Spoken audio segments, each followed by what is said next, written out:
बोलिए श्री सद्गुरु महाराज जी की जय, सच्चे दरबार की जय, उमापति महादेव की जय, श्री कृष्ण बलदेव की जय। प्रिय भगवत प्रेमियों, हमेशा की तरह आज फिर आप लोगों के लिए सत्संग विचारों को लेकर के उपस्थित हुए हैं। प्रभु की बड़ी विशेष कृपा अनुकंपा से आप तक सत्संग विचारों को पहुंचाने का प्रयास किया जाता है और बहुत सारे लोगों के फ़ोन आते हैं, मैसेजेस आते हैं कि बड़ा कार्यक्रम को सुन के, सत्संग विचारों को सुन के जीवन को एक दिशा मिलती है, गति मिलती है। तो ये प्रभु की कृपा है। आप नियमित सत्संग विचार सुनते रहिए, प्रभु जरूर कृपा करेंगे, दया करेंगे। भाइयों बहन, एक सूचना देनी है। आने वाले 29 जुलाई को श्री गुरु पूर्णिमा महोत्सव मनाया जा रहा है। हर साल की भांति इस साल भी ये कार्यक्रम यहाँ मनाया जाएगा और 29 जुलाई को ये कार्यक्रम सिसवा बाजार श्री राम जानकी मंदिर और श्री राम जानकी मंदिर में ये प्रोग्राम होगा। तो इसीलिए आप सभी से अनुरोध है कि आप बढ़ चढ़ करके इस कार्यक्रम में सहभागी हों और अपना सहयोग जरूर करें, तन से, मन से, धन से। जो लोग यहाँ हैं वो अपनी सेवा जरूर अर्पित करते हैं, लेकिन जो लोग बाहर हैं वो कार्यक्रम को सुन रहे हैं और गुरु की कृपा को प्राप्त करना चाहते हैं, कार्यक्रम में सहयोग करना चाहते हैं, तो जरूर डिस्क्रिप्शन में मेरा नंबर है, तो आप उस पर अपना जो भी धन के रूप में सहयोग आप देना चाहते हैं उस पर आप भेज सकते हैं। ठीक है भाइयों बहनों, जीवन प्रभु की कृपा से प्राप्त होता है। जीवन को सुंदर बनाना जीवन का उद्देश्य नहीं है। जीवन का उद्देश्य है ईश्वर की प्राप्ति, ईश्वर में लय होना। अक्सर संसार के अंदर इस चकाचौंध में जिस समय हम दौड़ लगाते हैं, ये दौड़ हमारी बाहरी होती है। आप जानते हैं कि बाहरी दौड़ आपको थकान देगी, लंबी थकान देगी।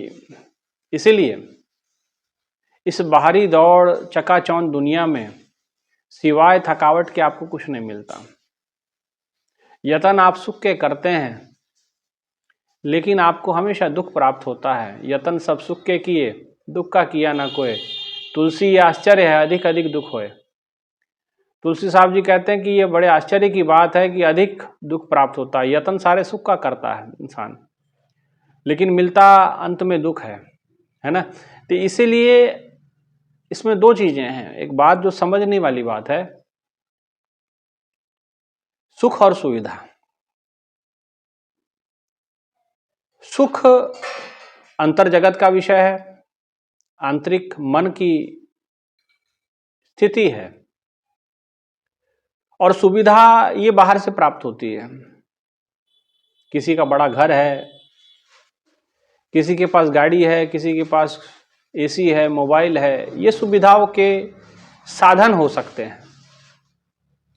ये सुख के साधन नहीं है, ये सुविधाओं के साधन है। सुविधाएं दे सकते हैं, आपके जीवन को आरामदायक बना सकते हैं, आपके जीवन को थोड़ा शरीर को आराम मिल सकता है इसी के अंदर बैठ करके, पर चैन एसी नहीं दे सकता। मन का संतोष एसी नहीं देगा। मन का संतोष आपको ये बाहरी सुविधाएं साधन नहीं दे सकते हैं, है ना। और क्योंकि सुख का जो असली जो महसूस करने वाली स्थिति है वो आपके आंतरिक की है, मन उसको अनुभव करता है। माने अगर सीधी सी बात में कहा जाए तो सुख अंतर का विषय है और सुविधा बाहरी विषय है, बाहर का विषय है। बाहर है, एसी बाहर है, कार बाहर है, मोबाइल बाहर है, और सुख अंदर है। सुख मन की एक अवस्था है। सुविधाएं तन के लिए हो सकता है जरूरी है, नहीं भी जरूरी है, बिना सुविधाओं के भी काम चल सकता है। ठीक है ना। तो इसलिए भाइयों बहनों, सुविधाएं जीवन को आसान बनाती है, लेकिन सुख आत्मा का विषय है, आनंद का विषय है, अंदर का विषय है। इसलिए भाइयों बहनों, अक्सर इस जीवन में देखा गया, दुनिया में जो हम देखते हैं, लोग साधनों की ओर भागते हैं और जीवन का असली सुकून खो बैठते हैं, जीवन की असली शांति खो बैठते हैं। एक व्यक्ति अपने दोस्त से मिलने के लिए गांव से किसान एक अपने मित्र से मिलने शहर गया। शहर में बड़ा व्यापारी है उसका मित्र, बड़ा कारोबार है, अच्छा पैसे वाला है। वो गरीब किसान जो उसका मित्र है वो उनसे मिलने जाता है और उसके घर में रुकता है। मित्र से बातचीत होती है कि कैसे चल रहा है। उसने गांव के विषय में पूछा, इसने उनके कारोबार के विषय में पूछा। किसान ने कहा कि मेरा घर बहुत अच्छा है, प्रभु की कृपा है, सब कुछ बढ़िया है, बहुत अच्छी नींद शाम को आती है, रात 8 साढ़े 8 बजते बजते हम सो जाते हैं, सुबह भोर 4 बजे 4:30 बजे हम उठ जाते हैं।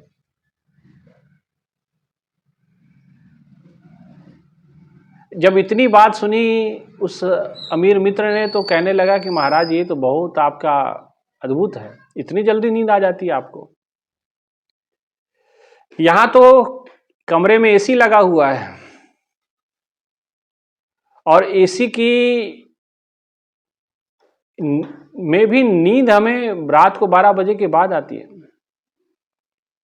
मित्र ने पूछा कि भाई क्या बात है, क्यों इतना लेट सोते हो, तुम्हारा शरीर बिगड़ेगा। अगर रात्रि को नींद पूरी ना हो तो हार्मोनल डिसबैलेंस होता है, बहुत सारी चीज़ें शरीर की इफेक्ट होती हैं। तो कहने लगा कि इतना टेंशन है परिवार का, इतना टेंशन है कारोबार का कि कहाँ कोई घाटा हो गया, कहाँ कोई कर्जा देना है, कहाँ कोई किसी को किस्त देनी है, कहीं किसी को, तो इतनी दुनिया भर की बातें दिमाग में चलती हैं। रात को 12-1 बजे से पहले नींद नहीं आती और कई बार ऐसा होता है कि नींद की दवाइयाँ खानी पड़ती हैं तब जाके हमें नींद प्राप्त होती है। किसान ने कहा तेरे से बेहतर मैं हूँ भाई, मुझे नींद की दवाई खानी, मेरे को तो एक बार मैं सो जाऊं, एक बार बिस्तर पे लेटा हूं और सीधा मैं खराटे भरने लगता हूं, ऐसा मेरा पत्नी कहती है। और तुम्हारी बात मैं सुनता हूं तो असल में मुझे तो गरीब लगता है, क्योंकि तेरे पास सुविधाएं तो है लेकिन सुख नहीं है। भाइयों बहनों, किसान कहता है कि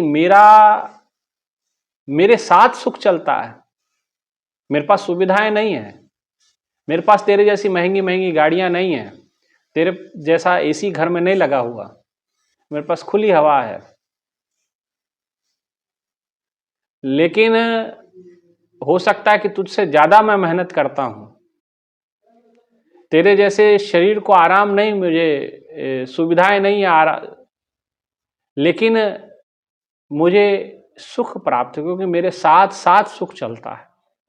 और आप सुविधाओं के पीछे लगे करके सुख को दूर भगा दिए अपने घर से। बड़ी मार्मिक की बात है ना। इसलिए भाइयों बहनों, सुख जो है वस्तुओं में नहीं, सुख कहते सच्चा सुख क्या है? संतोषम परम सुखम, संतोष में परम सुख है।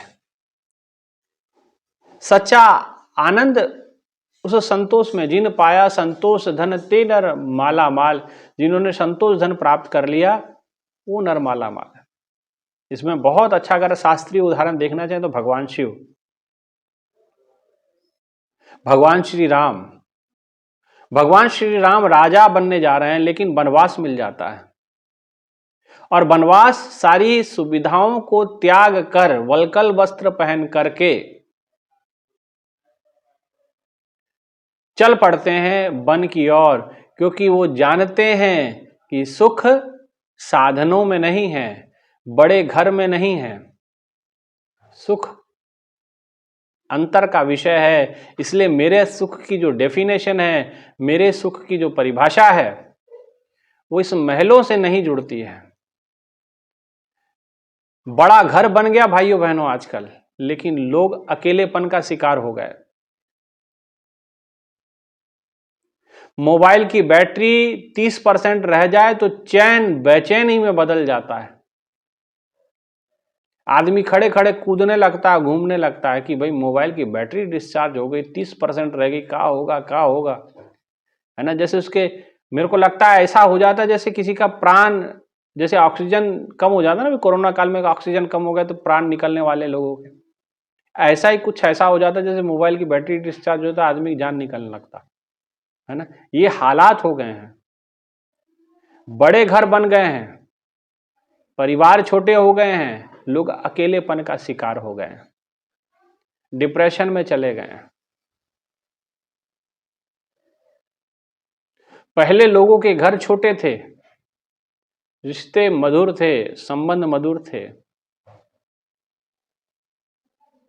मन आपके छोटे हो गए हैं, इसीलिए आपको सच्चा सुख नहीं मिल पाता है, आनंद नहीं मिल पाता है। इसलिए भाइयों बहनों, साधनों की दौड़ कम करें और अंतर जगत की यात्रा करें। इसलिए गुरुवाणी में गुरुओं ने समझाया, खोज दिल हर रोज, कि रोज अंतर में उतरने का प्रयास करें। अंतर में उतरोगे तो हो सकता है कि एक दिन सच्चा सुख, आनंद की प्राप्ति हो जाए। और एक बात और बताऊं, सुख सुविधा नहीं है, सुख मन की स्थिति है। मान लीजिए आप मीठा बेर खा रहे हैं, मीठा बेर खा रहे हैं तो बिल्कुल शरीर शांत है, बिल्कुल अच्छी से चल रहा, लेकिन मीठा फल खाते खाते अचानक कड़वा फल मुख में आ जाए, फिर क्या होता है? हमारे चेहरे की स्थिति बदल जाती है, मन, हमारे मुखाकृति का में बदलाव आ जाता है ना। तो क्यों? क्योंकि कड़वा फल मुख पे लगा और मन की स्थिति बदल गई।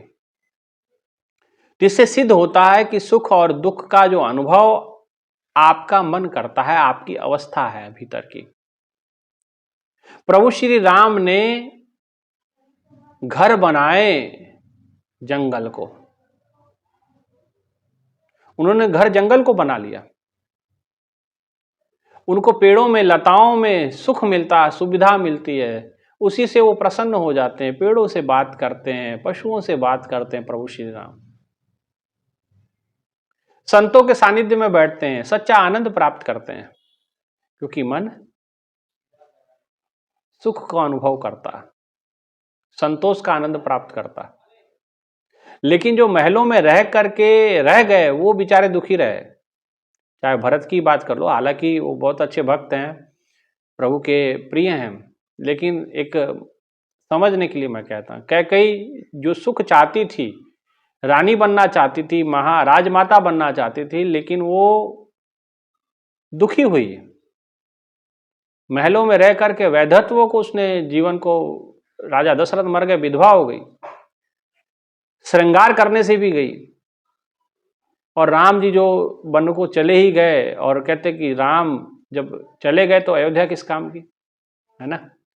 दिवस सोई जहां भानु प्रकाशु, अवध सोई जहां राम निवासु, जहां राम निवास करते हैं वो अयोध्या। तो अब जंगल में राम चले गए तो निवास जंगल को बना लिया, अब अयोध्या उनकी ट्रांसफर हो गई जंगल में। माने जहां सच्चा सुख है, जहां सच्ची शांति है, और वो शांति साथ साथ राम जी के चलती है, सकून उनके भीतर है। तो भाइयों बहनों, कुछ सकून और सुख बाहर से भीतर नहीं घुसाया जाता, बाहर से भीतर से बाहर आता है ना। तो सुख भीतर का अनुभव है और साधन बाहर बाहर काम करते हैं, है ना। इसलिए मन को विशाल करें, सागर की तरह बने। एक व्यक्ति, एक व्यापारी एक संत के पास गए और संत को कहने लगे कि महाराज, मेरे पास सब कुछ है लेकिन शांति नहीं है, बड़ा मन अशांत रहता, बेचैन रहता, मैं क्या करूं, कुछ समझ नहीं आई। संत ने कहा कोई बात नहीं, आइए बैठिए। और बैठने के बाद एक गिलास जल का भर के उनको दिया गया और कहने लगे कि इसको पियो मत, अभी मैं जो कहता हूं ऐसा करो। एक शिष्य को, चेले को कहा गुरुजी ने कि एक काम करो, जरा नमक लेकर के आओ। तो नमक लेकर के आया और सेठ को कहा कि एक मुट्ठी नमक भर पकड़ो। उन्होंने एक मुट्ठी नमक पकड़ी और कहा कि इसको अब ये गिलास पानी में, पानी का जो गिलास इसमें भर लो, इसमें डाल दो और हिला लो। और एक मुट्ठी पानी, एक मुट्ठी के नमक गिलास में डाल दिया गया और कह रहा है कि अब इसको मिक्स कर लो। उसने चमचे से मिक्स कर लिया और कहा कि अब पियो, और पीने के बाद अनुभव बताओ मुझे कैसा है। उसने पिया, पीने के एक घूंट बड़ी मुश्किल से वो अंदर डाल पाया और कहने लगा महाराज मेरे बस की नहीं कि इतना नमक वाला पानी मैं पी सकूं। एक गिलास में इतना सारा नमक एक मुट्ठी कोई डाल दे तो कैसे ही कोई पिएगा। बोले बहुत कड़वा लग रहा, पिया नहीं जा रहा। बोले चलो मेरे साथ। अब जितना नमक आपने इस गिलास में डाला था उतना ही नमक अपनी मुट्ठी में ले लो। तो बोले ठीक है महाराज। उसने ले लिया और एक नदी किनारे गए। बोले किसमें डालो? उस नदी में वो नमक डाल दिया गया। बोले अब इसका पानी पियो। बोले अब कैसा लग रहा? बोले पानी बड़ा मीठा है, इस नमक का कोई असर नहीं हुआ। संतों ने समझाया यही समझना है, जब पात्र छोटा हो तो दुख बहुत बड़ा लगता है, और जब पात्र विशाल हो जाए तो दुख छोटा हो जाता है। इसलिए अपने मन को बड़ा बनाओ, केवल सुविधाओं तक सीमित मत रहो। असीम सुख को प्राप्त करना है तो मन की विशालता अनिवार्य है, हृदय की विशालता अनिवार्य है। जैसे बड़े से नदी में थोड़ा सा नमक कोई उसके ऊपर असर नहीं पड़ने वाला, लेकिन थोड़े से जल में नमक असर करेगा, कड़वा लगेगा, पीने योग्य नहीं रहेगा। इसीलिए मन की विशालता अनिवार्य है। ये बात समझें, भगवान शिव को समझें। भगवान शिव देवों के देव हैं, जो देव संपदा संपन्न है, लेकिन वो देव कहलाते हैं। और भगवान शिव के पास कोई बाहरी संपदा नहीं दिखाई देती है, वो देवों के देव महादेव कहलाते हैं। उनके पास कोई वस्त्रों की व्यवस्था नहीं है, बागंबर लपेटते हैं। आपके पास पैंट है, कोट है, टाई है, दुनिया भर के नए नए ऋतुओं के हिसाब से आपके पास कपड़े होंगे, आपके फंक्शन के हिसाब से कपड़े पहनते हैं आप, फिर भी आप सुखी नहीं रहते, समाधानी नहीं रहते। इच्छाओं का अंत नहीं होता आपका, एक इच्छा खत्म दूसरी बढ़ जाती। और भगवान शिव बागंबर पहन के खुश हैं। आपके गलों में पहनने के लिए तरह तरह के आपने जेवर बनवाए होंगे, आभूषण बनवाए होंगे और पहनते भी होंगे, लेकिन जितने आभूषण आपके पास आए उतना भय भी आपके मन के भीतर आया कि कहीं कोई चोरी ना कर ले जाए। कान का कोई क्या कहते हैं, कान की जो बाली होती है कोई ना खींच ले जाए, भीड़ में जाने से डर लगता।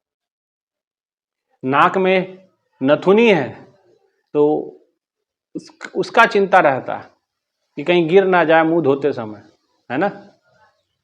गले में जेवर है उसका भय बना रहता है, चैन है उसका भय बना रहता है। क्यों बना रहता? क्योंकि सोना तो मिल गया लेकिन उसके साथ भय भी आ गया। लेकिन भगवान शिव के पास, जिससे सब डरते हैं, सांप आसपास भी दिख जाए तो आदमी 10 मिनट तक तो सुन्नाटे में रह जाता है कि भाई ये कहीं आके काट ना ले, तो वो गले में डाल करके रखते हैं, वो गले में डाल के रखते हैं। लेकिन जो शिव हैं वो शांत हैं, उनके गले में सांप असर नहीं करता है, असर नहीं करता है। वो भीतर है, भीतर की गहराइयों में डूबे हुए हैं, सच्चा आनंद उन्होंने भीतर प्राप्त किया है ना। भगवान के गले में सांप है, भगवान के सिर पे जटाएं हैं, भगवान के शरीर पे भस्म है। आप तरह तरह के सेंट लगा के, परफ्यूम लगा के भी आप वो सुख नहीं प्राप्त करते जो सुख वो लोग, भगवान शिव ने ऐसे ही प्राप्त कर लिया। कोई बहुत बड़ी उनके पास सोफा सेट नहीं है, एक पत्थर पे शिला पे बैठे हैं, इसलिए वो महादेव कहलाते हैं। बहुत इसीलिए भाइयों बहनों हमें चाहिए कि हम अपने मन की विशालता को प्राप्त करें। भगवान जहर पी करके भी अमर हो कहलाए, और देवताएं अमृत पी के भी अमर नहीं हो पाए, और शिव जहर पी के भी अमर कहलाते हैं, महादेव कहलाते हैं। वो जहर पी के महादेव बने और वो देव बने रह गए, है ना। तो ये फर्क होता है। इसलिए मन की विशालता का बड़ा होना जरूरी है। अगर मन सुविधाओं में लगा रहा तो आप अपने सुकून को, अपने शांति को, अपने चैन को खो बैठेंगे, है ना। इसलिए क्योंकि सच्चा सुख ईश्वर की भक्ति में है, बंदगी में है, आंतरिक जगत में है, आत्मज्ञान में है, आत्म संतोष में है, आत्म विश्लेषण में है। इसलिए बाहर जितना प्रयास करेंगे, बाहर एक दलदल है, आप उसमें उलझते जाएंगे, जितना पांव हाथ मारेंगे उतना आप उसमें डूबते जाएंगे और हो सकता है कि प्राण पखेरु उड़ जाएगा। आपके प्राण को बचाने वाला ये साधन नहीं है, आपके प्राणों को संतोष देने वाला आपकी आत्म संतुष्टि के लिए साधन नहीं है। साधन आपके जीवन को थोड़ा सरल कर सकता है, लेकिन मन की बेचैनी दूर नहीं कर पाएगा। चैन मिल सकता है तो आंतरिक जगत में मिल सकता है, क्योंकि सुख अंदर का विषय है, आनंद अंदर का विषय है। इसलिए सच्चे आनंद की तरफ दौड़ें, सच्चे सुख की प्राप्ति करें, वो आत्मज्ञान से प्राप्त होगा, आंतरिक जगत में उतरने से होगा, ठीक है ना। इसलिए सुख और सुविधाएं दोनों अलग अलग बातें हैं, अलग अलग वस्तुएं हैं। सुख आंतरिक जगत की स्थिति है और सुविधा बाहरी जगत से प्राप्त हो सकती है, लेकिन सुख नहीं दे सकती, आनंद नहीं दे सकती। इसलिए ज़्यादा सुविधाओं के पीछे भागना भी आपको पंगु बना देता है, ठीक है ना। इसलिए ज़्यादा सुविधाओं के पीछे दौड़ना भी ठीक नहीं होता है। जिस हाल में रखे प्रभु वो हाल ठीक होता है। ज़्यादा सुविधाओं के पीछे भागोगे तो अपने जीवन को आप कष्टप्रद बना दोगे। आज ठीक लग रहा है, लेकिन कुछ समय के बाद वही सुविधा आपके लिए प्राणघातक बन जाएगी, है ना। एसी कई जगह फटने की आती ना खबर कि एसी फट गया फलाने घर का, है ना। सुविधा तो मिली होगी, कभी सुख तो भोगा होगा, उसमें ठंडक तो महसूस हुई होगी, रात को नींद अच्छी आई होगी, लेकिन जिस दिन फटा होगा उस दिन जो मरे होंगे, जिस हालत हुए होंगे, जो उसमें गैस भरती है ना, क्लोरीन फ्लोरीन गैस डालता है मेरे को लगता है, जहाँ तक एसी में ठंडक के लिए। लेकिन जिस दिन ब्लास्ट हुआ होगा हाईली, हम केमिस्ट्री में जब पढ़ते थे तो क्लोरीन गैस के बारे में जो उसकी प्रॉपर्टीज आती है तो उसमें क्या है, हाईली डेंजरस गैस, है ना, पॉइजनस गैस। तो ये बड़ी पॉइजनस गैस होती है और फिर जीवन को भी वैसा दुखमय कर देती है कि नहीं। इसीलिए भाइयों बहनों, सुविधाओं के पीछे नहीं, सुख चाहिए तो आंतरिक जगत में जाना पड़ेगा। बाहर से सुख नहीं मिलता है, सुविधाएं मिल सकती हैं, लेकिन शांति सुकून आपको भीतर से प्राप्त, ठीक है ना। इसलिए यही इतनी सी बात है जो समझनी है। सुविधाएं और सुख, सुख अंतर का विषय है, सुविधाएं बाहर का विषय है, ठीक है। इसलिए सभी सुखी हों, इसलिए महापुरुषों ने कहा ना सभी सुखी हों। तो सुखी होने का मतलब तात्पर्य आंतरिक जगत से जुड़े और सुख को, सच्चे सुख को प्राप्त करें, ठीक है। इसी मनोकामना के साथ आज के विचारों को यहीं विराम। फिर से आपको सूचित कर दें कि आने वाले 29 जुलाई को गुरु पूर्णिमा का दिव्य प्रोग्राम हमने यहाँ आयोजित किया गया है, हर साल की भांति। इस साल भी ये कार्यक्रम होगा श्री राम जानकी मंदिर के धर्मशाला में, शिशवा बाजार में, जिला महाराजगंज, उत्तर प्रदेश। आप सभी इस कार्यक्रम में सम्मिलित हो सकते हैं, जो आसपास के लोग सम्मिलित हो जाएं, जो दूर दराज हैं तो अपना यहाँ के लोग तो सहयोग कर ही रहे हैं। आप सभी भी से आग्रह है कि आप सभी भी अपना धन के रूप में सहयोग जरूर भेजें और ज़रूर आप अपनी सेवा जो है, डिस्क्रिप्शन में मेरा नंबर है, आप उसमें फ़ोन पे, पेटीएम जो भी करते हैं आप उससे आप उस नंबर पे कर सकते हैं और अपनी सहयोग दे सकते हैं। इतना ही कहते हुए अपने विचारों को मैं विराम देता हूँ। बोली श्री सद्गुरु महाराज जी की जय, सच्चे दरबार की जय, उमापति महादेव की जय, श्री कृष्ण बलदेव की जय, सिया बल रामचंद्र महाराज की जय। जय श्री राम। धन्यवाद।